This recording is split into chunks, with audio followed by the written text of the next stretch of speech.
This is from Molly Moran. So she's asking, I think my biggest struggle and what I try to learn more about is hormones slash menstruation cycles and training. At 38, I'm perimenopausal and my energy tanks during my luteal phase. What are ways to combat that energy loss? Do you up your calories during that time? Focus on more iron rich foods? Any certain supplements to help? So I touched on this a little bit a couple episodes ago. Um, that luteal phase, it's fairly normal to see energy decrease a little bit. Um, but if it's like impacting you significantly, I mean, that's something definitely to look more into. I will up my calories or up clients' calories if they are, um, more hungry or they feel like they need it, right? It's again, it's very normal to have that increase in hunger around that time because of progesterone, because our metabolic rate actually increases around that time. Um, in terms of energy, if you are seeing a significant decrease there, I would be looking at, potentially pulling back on training a little bit. Um, I used to do this. I still do it, like just based on how I feel, because you want to manage how much stress is on the body at that time because it's already a stressful time, right? So, like, if you're lower in energy and you're just like pushing through training, it's making you feel worse. That's a problem, right? So sometimes I will pull back on training, whether it's taking an extra rest day or like lowering volume and lowering intensity or like doing lower impact workouts for that, 1 to 2 weeks.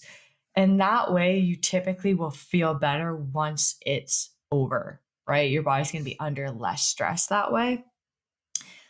In terms of like more iron rich foods, yeah, I mean, that can definitely help, but I'm always just focusing on, getting in the micronutrients, right? And just having that, be a focus, the veggies, the fruits, um, protein, hydration, lifestyle stuff, like making sure, you're prioritizing sleep, right? That's all going to play into that.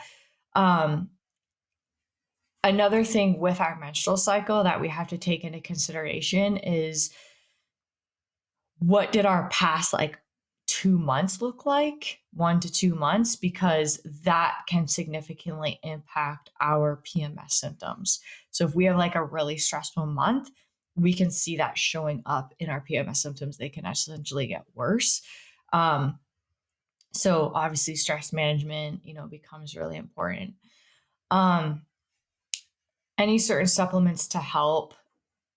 I'm a big fan of magnesium glycinate. I have that specific magnesium glycinate that I always rant and rave about. Like, it's so good. It's from Look Organics. It's magnesium glycinate plus L-theanine. Again, another one is omega 3s, and another one I really like is a B complex, which can help the energy around your cycle. So these are all ones that I really like around the cycle.